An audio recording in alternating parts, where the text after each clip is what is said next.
오늘부터 예레미야 말씀을 묵상합니다. 오늘의 본문은 선지자 예레미야가 하나님 말씀을 대언하여 이르기를 성전에서 메시지를 전하고 있는 그런 내용입니다.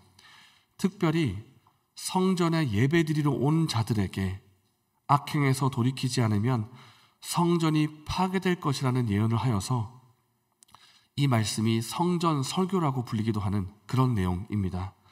성전에서 어떤 메시지가 주어졌고 사람들의 반응은 어떠했는지 한번 살펴보기를 원합니다.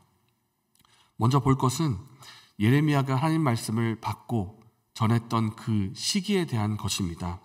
이때 시기를 보니까 1절 말씀에 요시야의 아들 요야김이 다스리기 시작한 때라고 되어 있습니다.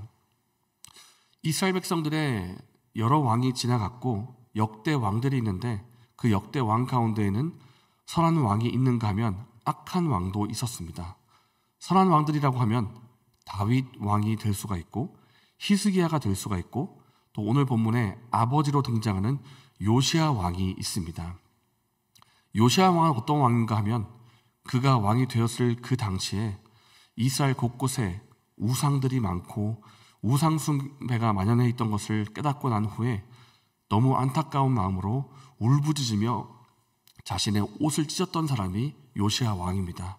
그리고 이대로는 안 되겠구나, 이대로 가다가는 우리나라 정말 망하겠구나 하는 것을 깨닫고는 곳곳에 만연해 있던 우상들을 다 깨뜨려 부셔버리고 백성들로 하여금 우상에서 돌이키게 만들었던 왕이 바로 요시야 왕입니다. 그 왕을 통해서 전무후무하게 하나님을 향한 그런 예배를 회복했던 그런 시기가 요시야 왕의 시기라고 할 수가 있습니다. 그런데 이 요시야 왕 다음에 나타난 왕이 바로 오늘 본문의 요야김 왕입니다. 요시야 왕은 선한 왕이었고 너무나 하나님께로 마음을 다했던 왕이었지만은 요야김은 전혀 그렇지를 않았습니다. 요야김이 왕이 되는 그때로부터 언제 그러는 듯이 다시 백성들이 우상 숭배로 다시 돌이키고 죄 가운데 빠졌던 시대가 요야김 시대라고 할 수가 있습니다. 예레미야는 바로 이 요야김 시대에 예배드리러 나온 성전들에서 메시지를 전했던 것입니다. 하나님 말씀이 예레미야에게 임합니다. 2절 말씀에 여호와께서 이와 같이 말씀하시니라. 너는 여호와의 성전뜰에 서서 유다 모든 성읍에서 여호와의 성전에 와서 예배하는 자에게 내가 내게 명령하여 이르게 한 모든 말을 전하되 한마디도 감하지 말라. 예레미야야, 내가 너에게 명령한 그 모든 말씀을 너는 한마디도 감하지 마라. 그들이 혹시 듣고 악한 길에서 돌이키면 내가 전했던 그 재앙을 돌이킬 것이다. 그들이 죄에서 돌이킨다면 나도 재앙을 돌이킬 것이다. 이렇게 말씀을 하시는데 예레미야가 전하는 하나님의 말씀을 듣고 죄에서 떠나 회개하고 돌이켜서 재앙에서 벗어나게 된다면 이 얼마나 감사하고 기쁜 일이겠습니까? 그런데 예레미야로 하여금 말씀을 전하라고 한 그 장소가 참 눈에 띄는 장소입니다. 어디로가 하면 하나님을 예배드리기 위해서 온 성전들에서 이 말씀을 전하라고 하는 것입니다. 예레미야의 이스라엘 땅 가운데 예레미야가 말씀을 전할 장소가 얼마나 많이 있겠습니까? 그런데 그 많은 장소 가운데 하필이면 성전에서 예배드리러 온 그 장소에서 말씀을 전하라 이렇게 말씀하시는 것입니다. 이유가 무엇이겠습니까?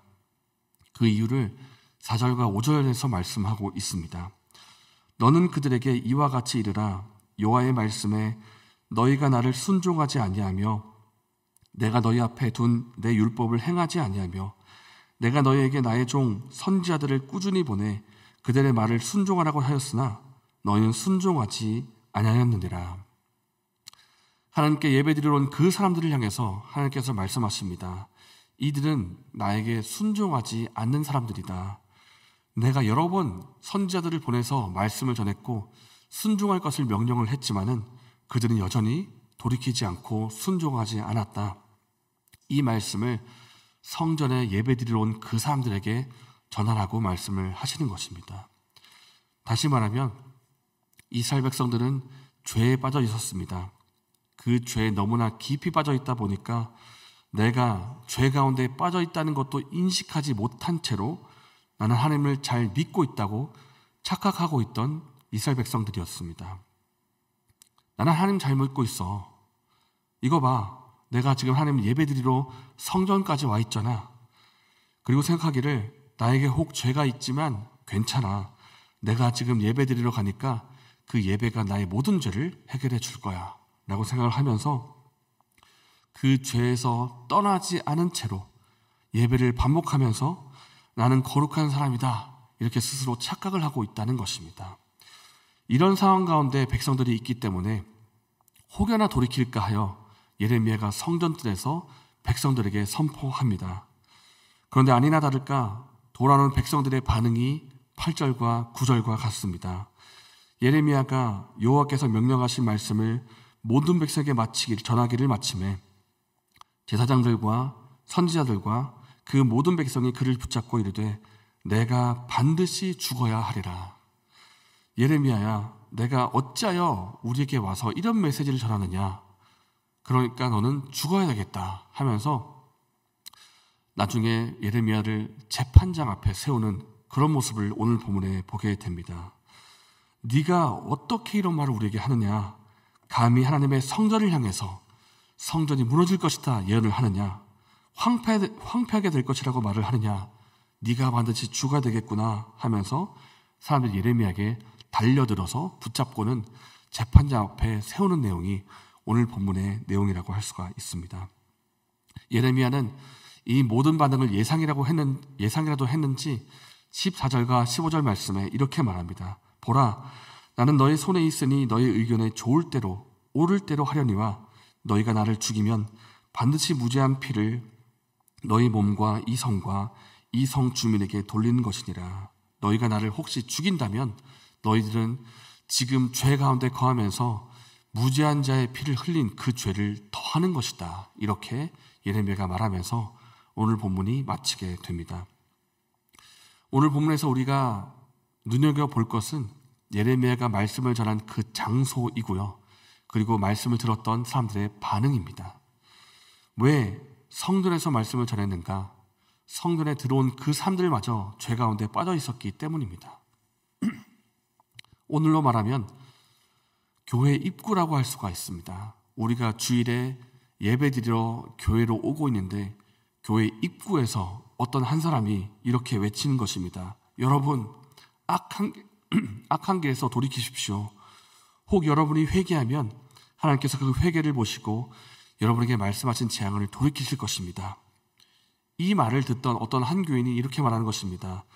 저 듣기 싫은 사람 당장 경찰에 신고해서 좀 쫓아내 주십시오. 우리가 주일에 예배드리러 왔는데 어떻게 이렇게 듣기 싫은 소리, 속된 말로 죄송한 소리를 합니까? 당장 쫓아내세요. 그런데 그 말하는 교인을 하나님의 눈으로 봤더니 그 사람이 죄에서 떠나지 않은 채 그 예배만 반복하고 있더라는 것입니다. 생각하기를 나는 주일에 예배드리러 왔으니까 다 괜찮아. 내가 예수님의 이름으로 예배드리러 왔으니까 나의 모든 죄는, 나의 모든 재앙은 다 피할 수 있을 것이다. 우리의 모습이 혹 이런 모습은 아닌지 한번 돌아볼 필요가 있습니다. 주일에 예배를 드리러 왔습니다. 근데 예배를 마치고 오늘부터 시작되는 월요일부터 토요일까지 주중의 모습과 주일의 모습이 너무나도 다른 것입니다. 다시 말하면 주일 예배용 캐릭터가 따로 있고 주중에용 캐릭터가 따로 있어서 그 모습이 너무도 다르다는 것입니다. 여전히 그 죄를 짓고 있고 죄에서 떠나지 않으면서 스스로에게 이렇게 면죄부를 발행을 하는 것입니다. 나는 예배 드렸으니까 괜찮아. 나는 주일에 예배 드렸으니까 이 예배가 나의 모든 죄를 용서해 줄 거야. 그러나 하나님께서 참으로 원하시는 것은 우리에게 혹 죄가 있다면 그 죄에서 돌이키기를 원하십니다. 그 죄에서 돌이켜 이제 하나님 말씀에 순종하는 삶을 살기를 원하십니다. 그렇기 때문에 사랑하는 여러분, 오늘 말씀을 통해 우리 자신을 한번 돌아보기 원합니다. 반복되는 죄가 있으면서도 떠나지 않고 있는 죄가 있진 않는지 돌아보면서 이제는 그 길에서 돌이켜 말씀에 순종하는 삶의 은혜가, 살아가는 은혜가 저희 여러분에게 있기를 바랍니다. 이 시간 말씀을 생각하며 기도하겠습니다. 하나님, 우리에게 깨달음을 주시옵소서. 우리가 혹 반복하고 있는 죄가 있지는 않은지 깨닫게 해주시고, 이제는 그 길에서 돌이킬 수 있도록 도와주시고, 하나님 말씀대로 순종하는 삶을 살아갈 수 있도록 은혜를 베풀어 주시옵소서. 이렇게 기도하시고 개인적인 제목으로 기도하신 후에 자유롭게 돌아가시겠습니다.